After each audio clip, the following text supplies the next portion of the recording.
Well, during these Lenten Sundays, we are continuing our reading of the 23rd chapter of the Gospel according to Matthew as we reflect upon what I have called these Lenten Lamentations, a reminder that a lamentation is a poetic form of grief or sorrow. So let us hear now the word of our God revealed to us this morning. And Jesus said, "Woe to you, scribes and Pharisees, hypocrites, for you tithe mint, dill, and cumin, and have neglected the weightier matters of the law, justice and mercy and faith. It is these you ought to have practiced without neglecting the others. You blind guides, you strain out a gnat, but swallow a camel." There was a wonderful study conducted by some child psychologists quite a number of years ago. I think it will be helpful for us as we consider Jesus's words to the Pharisees here. So these child psychologists, they had a group of children, and they brought the children to a park, and this park had no boundary to it. It was wide open without any fencing at all. And the psychologists said to the children, "Go on and play." Well, the kids in this particular park, this particular playground, they only seemed to play in a very narrow space at the center of this area. Now, part two, the psychologists took these children and they brought them to a playground that had a fenced boundary. And they said to the children, "Go on and play." Interestingly, upon this playground with a boundary, the kids used all of the space. They played all over the playground. The playground without any fencing, the children remained in the center. The playground with a border, the kids used absolutely every part of it. I offer you this image of a playground with fencing to consider the way Jesus is encountering the Pharisees and ways in which we might understand this biblical idea of the law, because certainly this idea of the law is one that fills the scriptures. From the Old Testament through the New Testament, it's a point of great debate and great argument. And certainly in this public ministry of Jesus, there is a big confrontation between Jesus and the Pharisees. So the law in its best form, in its best understanding, is like the playground with a fencing around it. And it makes us ask the question, what is the law for? Why is there a law? Oftentimes we think of the law as something that tells us what not to do. You hear the expression, "Don't break the law." But in the Old Testament, the law, even though it has certain prohibitions, there is a greater sense of the law in the Old Testament. The law is something that is positive. The law is that which enables the people to live in a very particular way. The law within the Old Testament does not give a list of things not to do, but rather the flip side. It gives people a certain boundary, like that playground, in which they can grow and in which they can live in a particular kind of way.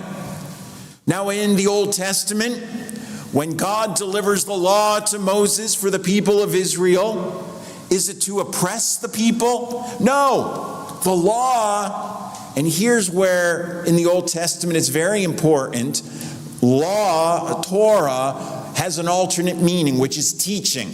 Perhaps better suited for our discussion. The law is a teaching. And when the people follow and embody this teaching, they become a witness to the world. They become a witness to the world, and they begin to reveal who God is. So the law is not something in the Old Testament that is like a hammer that beats the people over the head. The law is not something that is used to continually punish the people, but rather the law is that which allows the people to grow in a particular way so that they may reveal the character of God. And it is that understanding which Jesus embodies here in our gospel reading and in his ongoing encounters, confrontations with the Pharisees. I think what we see in the New Testament is that the Pharisees appear to embody this vision of the law in that negative kind of way. The law as something which is used to punish people, to reprimand people, and in the worst case scenario, to shame people. But rather, Jesus' understanding of the law is much like the playground that has the boundary to it, so that the people can live freely, so that the people can live fully, so that the people can live in a particular kind of way that reveals who God is. For Jesus, the law is like that playground with the boundary, and the people of Israel are to be like the children who are running all over that playground. The playground with the boundary, interestingly, surprisingly, creates freedom. The children feel secure. The children feel safe. And so they make use of every inch of the playground. For Jesus, the law, the teaching of God is to grant freedom to the people, so that they may live with a sense of security, so that they may live with a sense of identity, and so that they may bear witness to who God is. And we come to the lamentation. This morning's lamentation. Keep all of this about the law in mind. Jesus says to the Pharisees, "Woe to you." Like I've said last week, sometimes we think of Jesus as an angry man. Sometimes we think of Jesus as someone with an axe to grind, as someone who has this kind of petty gripe with the Pharisees. And often when we hear this phrase, "woe to you," we think of it simply as a phrase of condemnation. But rather, the word woe, it's a this translation, it's a very, very old word. And the word that Jesus speaks in Aramaic, the word that has its roots in ancient Hebrew, this word, woe, it is an expression of grief and sorrow.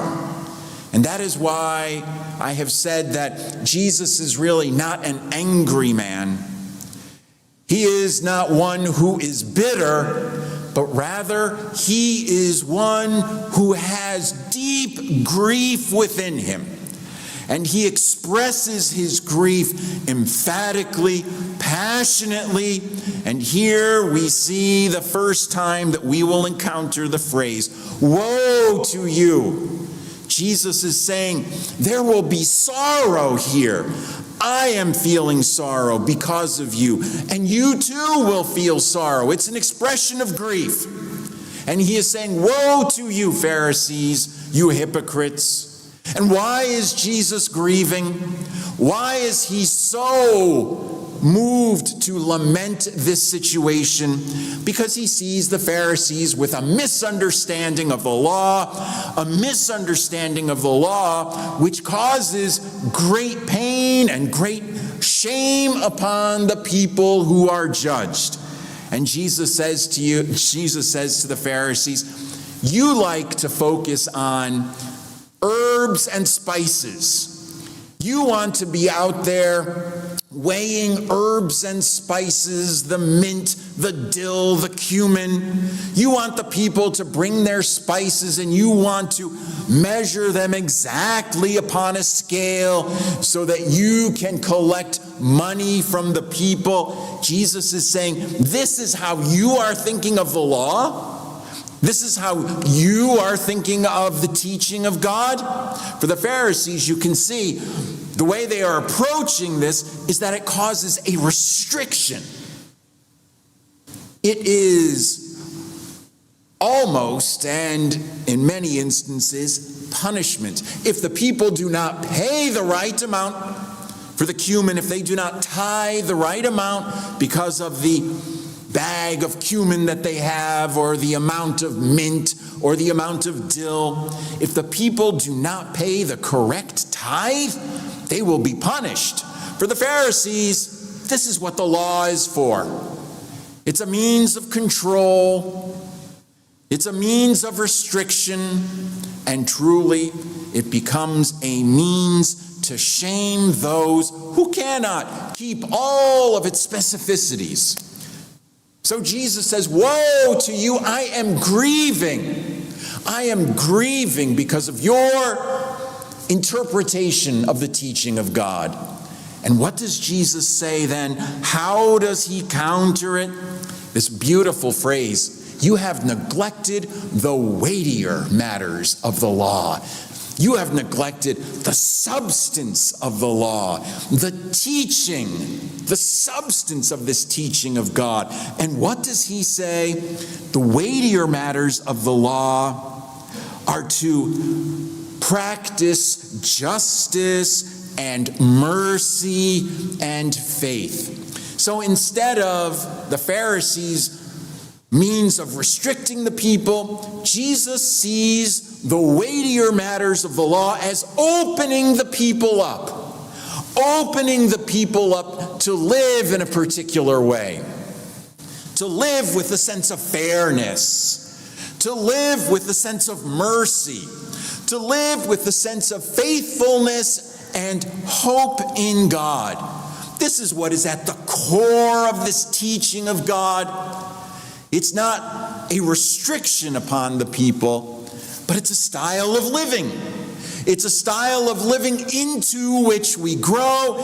It is a style of living which is expansive. If the Pharisees had their way, the people would have a fence around them so close to them that there would be no breathing room, that there would be no room to move or to play, if you will. They would be like children in a box. But for Jesus, the teaching of God, remember, teaching and law are synonymous. The teaching of God, the law of God is not restrictive, but it's expansive. It gives to the people breathing room. And with that breathing room, there is a challenge. There is a vocation. There is a call to live ever fuller.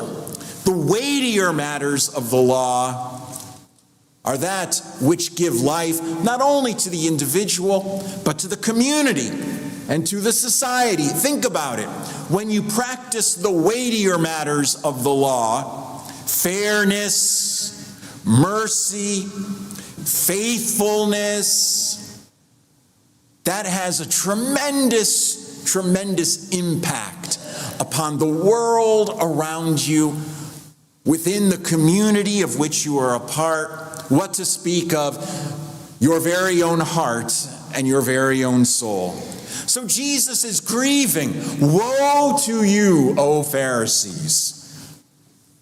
You're making sure the people are paying the correct tithe for their little bag of cumin. Woe to you. Oh, I am grieving, says Jesus, because you are looking at that which might restrict the people But what Jesus says in response, do not restrict the people. Allow the people to live in an expansive world. Don't force them to measure their cumin, but lift them up so that they might grow fuller and fuller in the weightier matters, in fairness, justice, mercy, forgiveness, faithfulness. This is what the teaching of God is all about.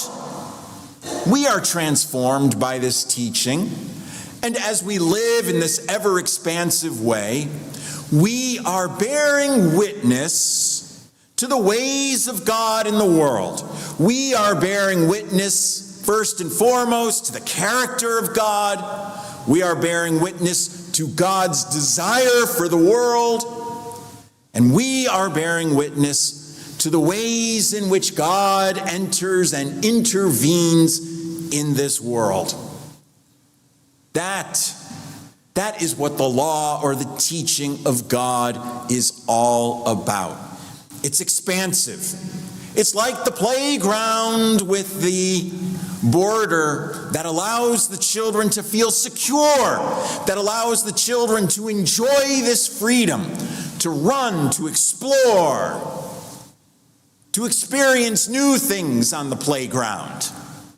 And so it is for the people of God to receive this teaching of God that lifts us, moves us, challenges us, very different than punishing us, shaming us, judging us. And so, because of what Jesus sees, because of those who are measuring the cumin, Jesus is grieving. Jesus is grieving. This is his Lenten lamentation for the day. Woe to you, Pharisees and scribes, for you are neglecting the weightier matters of the law. Let us hear this good news, that the weightier matters of the law are expansive. Let us explore and run around the playground that has been prepared for us with the gift of this Torah. Let us grow in faith. Let us grow in mercy. Let us grow in fairness, in the ways in which we live, in the ways in which we can show forth to the world the character of God and the dreams of God for all that is around us, for the very creation that God has fashioned us. Practice forgiveness. Show mercy. Be fair. Demonstrate hope and confidence in God. Grow and run and explore the glorious playground that God has created for all of God's people. And in that way, we may discover the beautiful joy when we inhabit that playground and when we practice and embody those weightier matters of the law. Amen.